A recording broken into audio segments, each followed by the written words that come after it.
Biden anuncia o fim de emissão dos Estados Unidos no Afeganistão para 31 de agosto. O presidente defendeu a decisão de retirar as forças militares norte-americanas do Afeganistão, dizendo que o povo afegão precisa decidir seu próprio futuro. O presidente dos Estados Unidos, Joe Biden, defendeu nesta quinta-feira 8 de maneira firme sua decisão de retirar as forças militares norte-americanas do Afeganistão, dizendo que o povo afegão precisa decidir seu próprio futuro, ao invés de sacrificar mais uma geração de americanos em uma guerra invencível. Discursando na Casa Branca, Biden afirmou que as Forças Armadas afegãs têm a capacidade de repelir o Talibã, cujos grandes avanços nas últimas semanas aumentaram os temores de que o país entre em uma guerra civil. Biden estabeleceu a meta de 31 de agosto para a retirada final das forças norte-americanas, com exceção de 650 militares que irão providenciar segurança para a Embaixada dos Estados Unidos em Cabul. Há muito cético em relação à presença dos militares norte-americanos no país que já durou 20 anos. Biden disse que os Estados Unidos havia há muito tempo atingido seu objetivo original ao invadir o país em 2001, o de erradicar a militância ao líderes e evitar um novo ataque aos Estados Unidos, como o que aconteceu em 11 de setembro de 2001. O idealizador do ataque, Osama Bin Laden, foi morto por uma equipe militar norte-americana em 2011. Nos atingimos esse objetivo, foi por isso que fomos até lá. Não fomos ao Afeganistão para construir um país. É o direito e a responsabilidade do povo afegão decidir seu futuro, como eles irão comandar o país, disse. Biden pediu que os países da região ajudem a trazer algum tipo de acordo político entre as partes antagônicas. Segundo o democrata, o governo afegão deveria buscar um acordo com o Talibã que permitisse a coexistência pacífica entre os dois. A única maneira em que haverá paz e segurança no Afeganistão é se eles encontrarem um acordo de viver com o Talibã e a probabilidade de existir um governo unificado no Afeganistão, controlando o país inteiro, é muito pequeno, afirmou com a Agência Brasil. Fiocruz, país tem redução de mortes por Covid-19 pela primeira vez no ano. Publicação mostra tendências de melhorar na ocupação de UTIs. Pela primeira vez neste ano, não houve aumento das taxas de incidência ou de mortalidade por Covid-19.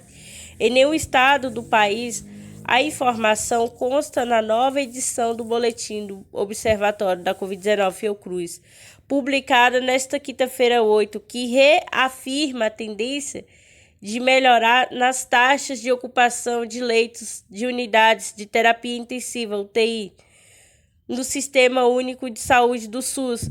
Pela quarta semana consecutiva, a análise compreende o período de 20 de junho a 3 de julho. Ainda não se pode afirmar que estas tendências é sustentada, isto que vai ser mantida ao longo das próximas semanas, ou se estamos vivendo um período de flutuação em torno de um patamar alto de transmissões que se estabeleceu a partir de março em todo o país, alertam os pesquisadores. Segundo o boletim, mesmo com a redução expressiva no número de casos, as taxas de incidências de síndromes respiratórias agudas graves, SRAG, ainda não são muito altos em vários estados. Em sua maioria, esses números indicam casos graves de Covid-19. Os pesquisadores também afirmam que os padrões observados nos últimos meses evidenciam uma redução da taxa de mortalidade parâmetro com a acompanhado pela taxa de incidência. Esse cenário pode ser resultado do avanço na campanha de vacinação, que atingiu os grupos mais vulneráveis em um primeiro momento.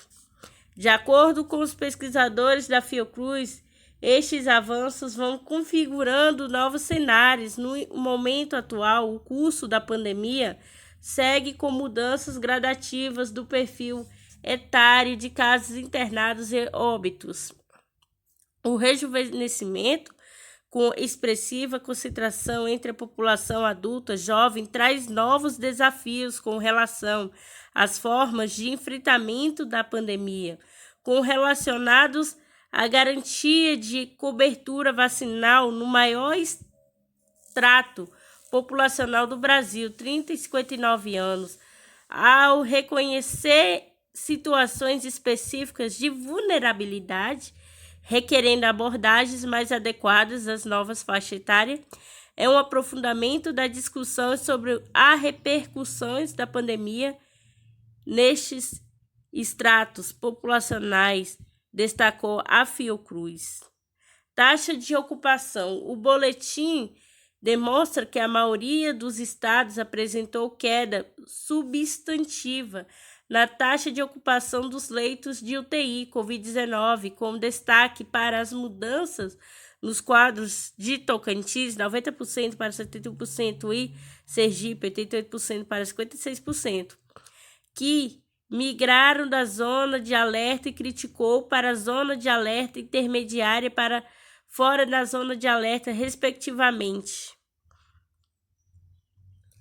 Em outros 14 estados, as taxas de ocupação de leitos de UTI da Covid-19 caíram pelo menos 5 pontos percentuais. Acre, 37%, Pará, 26%, Pará, 63%, para 55%, Amapá, 55%, para 50%, Piauí, 76%, para 69%, Rio Grande do Norte, 72%, para 57%, Paraíba, 59% para 49%, Pernambuco, 76% para 63%, Alagoas, 77% para 66%, Bahia, 75% para 70%, Minas Gerais, 75% para 70%, Paraná, 94% para 89%, Santa Catarina, 92% para 85%,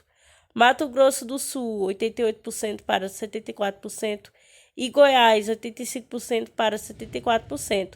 Com a queda de 4 pontos percentuais, o Rio de Janeiro saiu da zona de alerta, com a taxa de ocupação caindo de 63% para 59%. No Maranhão, a taxa caiu de 79% para 75%. Em São Paulo, de 76% para 72%. O Distrito Federal tem mantido o indicador relativamente estável, um pouco acima de 80%. Bolsonaro critica a Argentina ao assumir a presidência do Mercosul. O presidente ainda mentiu sobre a situação da pandemia no país. O Brasil assumiu nesta quinta-feira 8 a presidência rotativa do Mercosul e Jair Bolsonaro fez um discurso em que criticou a liderança anterior feita pelo argentino Alberto Fernandes. Além disso, o mandatário mentiu ao dizer que o país já retomou as atividades de maneira plena após a pandemia de Covid-19. O semestre que se encerrou deixou de corresponder à expectativa e necessidade de modernização do Mercosul. Devíamos ter apresentado resultados concretos nos dois temas que mais mobilizaram os nossos esforços. Recente a revisão da tarifa externa comum e a doação de flexibilidades para as negociações de acordos comerciais com parceiros externos, disse, criticando o argentino. Bolsonaro ainda afirmou que seu governo tem sede por resultados e que precisamos lançar as novas negociações e concluirmos os acordos comerciais pendentes ao mesmo tempo e que trabalhamos para reduzir a tarifa e eliminar outros entraves ao fluxo comercial entre nós e com o mundo em geral. A persistência da impasses e o uso de regra do consenso como instrumento do veto e é pago a visão arcaicas de viés defensivo terão o único efeito de consolidar sentimentos de ceticismo e dúvida, quando o verdadeiro potencial dinamizador do Mercosul acrescentou. Sobre a pandemia de Covid-19, Bolsonaro mentiu em seu discurso sobre a atual situação da crise sanitária. Meu governo está empenhado em garantir a rápida e plena recuperação da economia neste momento de intensificação da imunização em massa. Os brasileiros voltam a estudar e a trabalhar em plena segurança e a viver, enfim, em condições de plena normalidade, confirmou os presidentes da Argentina, Paraguai e Uruguai.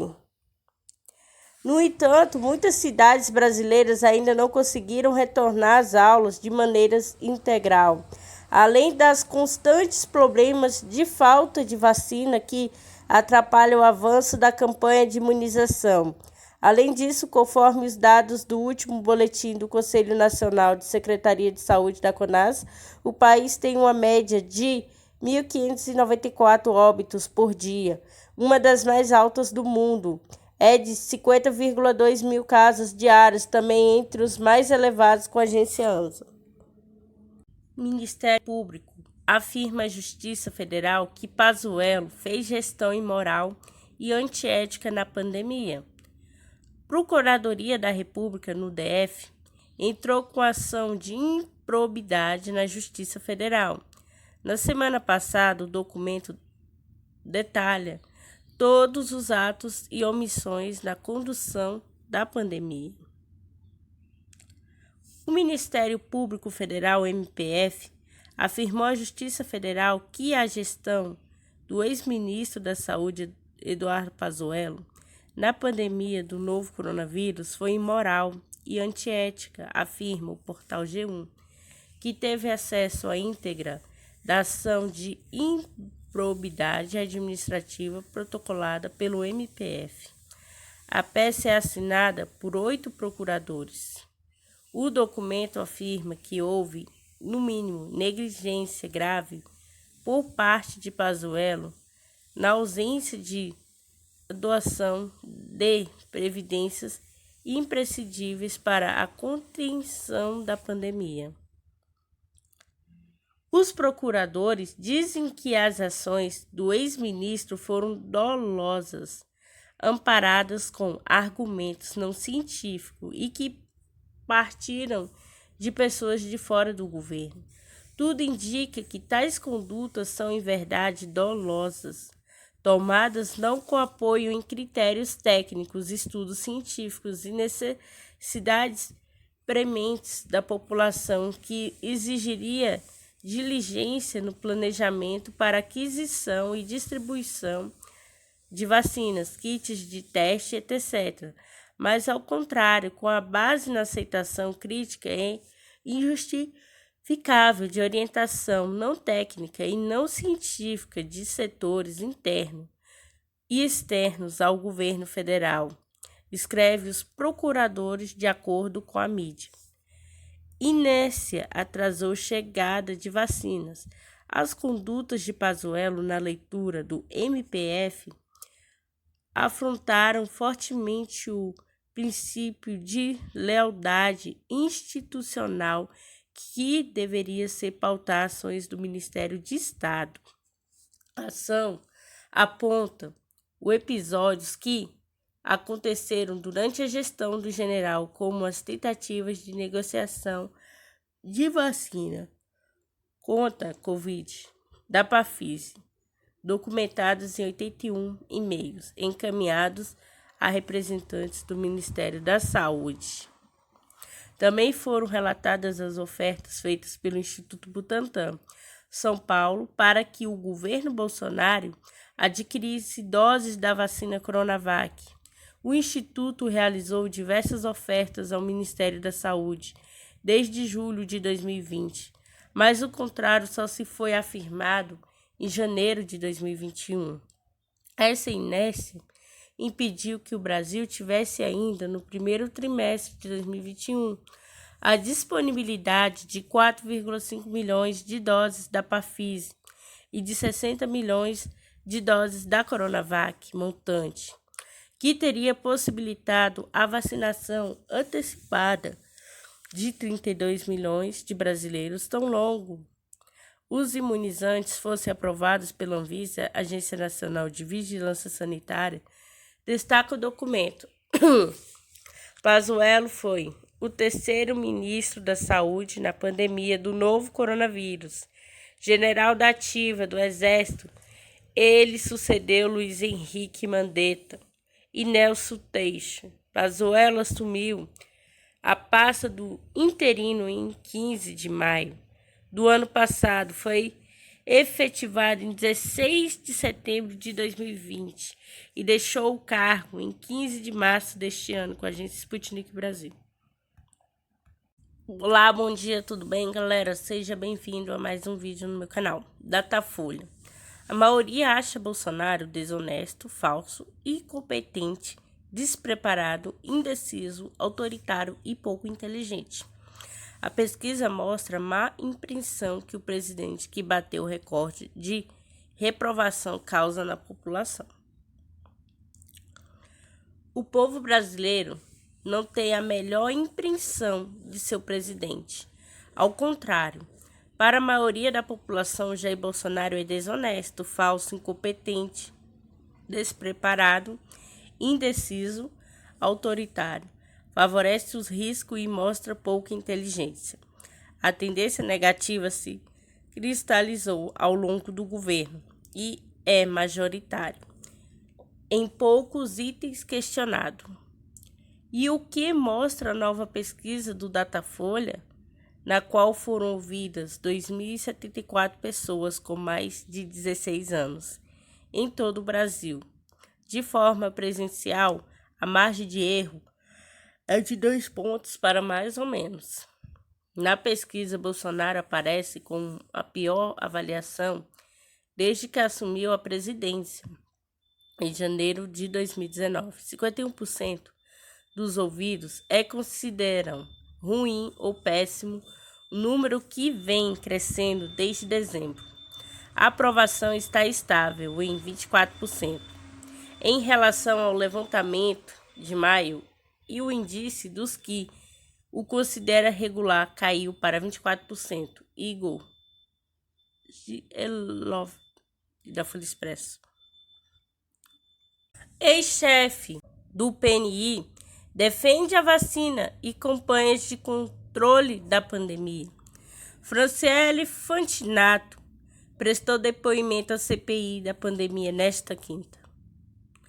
A Comissão Parlamentar de Inquérito da Pandemia da CPI do Senado ouviu nesta quinta-feira 8 Franciele Fantinato, ex-coordenadora do Programa Nacional de Imunização, MPI, do Ministério da Saúde, servidora de carreira. Ela é enfermeira e tecnologista da pasta desde 2015, amparada por decisões do Ministério Luiz Roberto Barroso. Do Supremo Tribunal Federal, STF, depoente se negou a prestar compromisso de dizer a verdade aos parlamentares. Em sua declaração inicial, ela ressaltou seu currículo acadêmico como especialização em eventos adversos pós-vacina. Segundo Franciele Fantinato, o Programa Brasileiro de Vacinação é o maior do mundo. Teve dificuldade porque faltaram doses suficientes de imunizante para a execução rápida de uma campanha. Trabalhei incansavelmente 24 horas por dia, 7 dias por semana, para vacinar a população brasileira. Para um programa de vacinação ter sucesso é simples. É necessário ter vacinação e é necessário ter campanha publicitária afetiva. Infelizmente, eu não tive nenhum dos dois, ressaltou. Saída da coordenação do PNI. A CPI, a depoente, disse que o pedido dela para deixar a coordenação do PNI foi motivado pela politização do tema, quando nós temos todas as evidências favoráveis, as evidências que mostram que a vacina é um meio eficaz para que a gente possa controlar a pandemia. Qualquer indivíduo, qualquer pessoa que fale o contrário, a vacinação vai trazer dúvidas à população brasileira. Então, a necessidade de ter a comunicação única, seja de qualquer cidadão e de qualquer escalão, justificou. Grupos prioritários. Enquanto foi coordenadora do Programa Nacional de Imunização, o cargo do qual teve a exoneração publicada ontem 7 no Diário Oficial da União, Franciele Fantinato disse ter sofrido pressão de diversos setores para a inclusão de grupos prioritários na vacinação. Tais pressões pontou que teria atrapalhando a campanha de imunização no Brasil. Pergunto pelo relator da CPI, senador Renan Calheiros, MDB Alagoas, sobre que problemas teve nesse sentido. Ela citou a vacinação de profissionais de saúde, primeiramente a manutenção da força de trabalho do setor de saúde, porque a gente precisa que esses profissionais estivessem vacinados para poder atender a população brasileira. Na sequência, aqueles que mais morreriam por morbidades e mortalidades é, na sequência, a manutenção do funcionamento dos serviços essenciais. Então, nós colocamos esse grupo prioritários e tivemos pressão para mudar este grupo, relator. Aos senadores, a ex-coordenadora enfatizou que a definição dos grupos prioritários foi feita pela Câmara de Assessoramento Técnico, formado por diversas sociedades científicas que estudam o tema e entende o conjunto epidemiológico. Franciele Fantinato insistiu que todos os problemas foram gerados pela falta de dose. Se tivesse vacina suficiente, não precisaria fazer essa fragmentação. Nos evitaríamos toda essa pressão de todos os segmentos, porque a gente daria início a uma campanha com uma quantidade maior de doses, afirmou. Ainda sobre a estratégia de vacinação contra a Covid-19, outra informação trazida pela enfermeira é que durante a reunião que discutiu a versão final do plano de imunização contra o novo coronavírus, o então secretário executivo da pasta, Elcio Franco, solicitou que fosse retirada a população privada de liberdade, que também estava na estratégia na ocasião. Franciele disse que se negou a atender à solicitação e disse que se a população privada de liberdade fosse retirada da lista de prioridades, seria como documento sem oval oficial do programa. Franco também foi citado por Franciele no contexto da adesão do Brasil ao consórcio da COVAX Facility. O Brasil poderia ter optado por receber uma quantidade de doses suficiente para imunizar 50% da população, mas esse percentual foi definido em 10% da população. Fizemos uma nota técnica inicial do COVAX com o mesmo teor da nota técnica que nós fizemos para a AstraZeneca, apontando que tinha necessidade de vacinar dentro dos cenários ou 55% da população até 95%. No cenário de incertezas, depois veio o contrato fechado, para que a gente se manifestasse por uma nota técnica qual seria o grupo a ser atendido com aqueles 10%, contou a ex-coordenadora do PNI. Segundo ela, a época da definição do percentual, Elcio Franco disse que não tinha como colocar todos os ovos na mesa, cestas. ex-secretário executivo, já prestou depoimento à CPI em 9 de junho.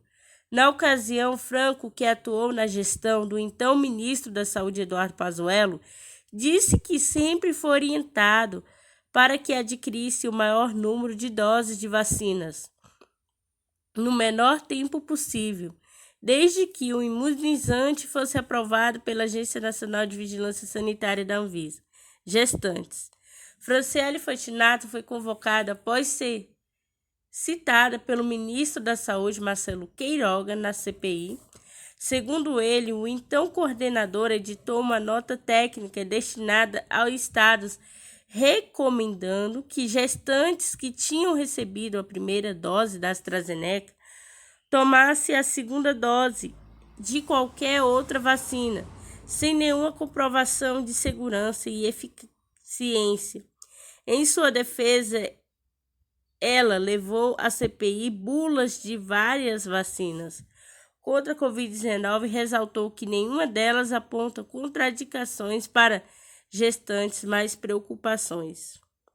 Por causa do grave cenário epidemiológico em que a grávida estava morrendo, orientamos a vacinação das grávidas com toda a responsabilidade necessária a este grupo, explicou ela. Acrescentou que uma análise de risco versus benefício foi feita em reunião com a Câmara Técnicas de Assessoramento. Ainda segundo Franciele, logo depois da decisão, uma gestante do Rio de Janeiro que tinha recebido uma dose da vacina da AstraZeneca morreu por causa disso.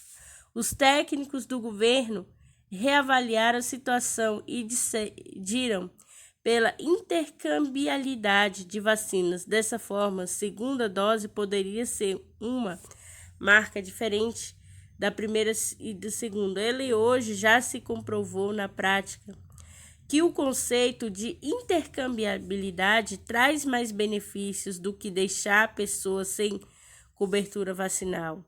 A informação foi contestada pelo senador Otto Alencar, PSD, Bahia, que disse que não há nenhum estudo no mundo que conteste especificamente em gestantes e púrpura. Nota técnica.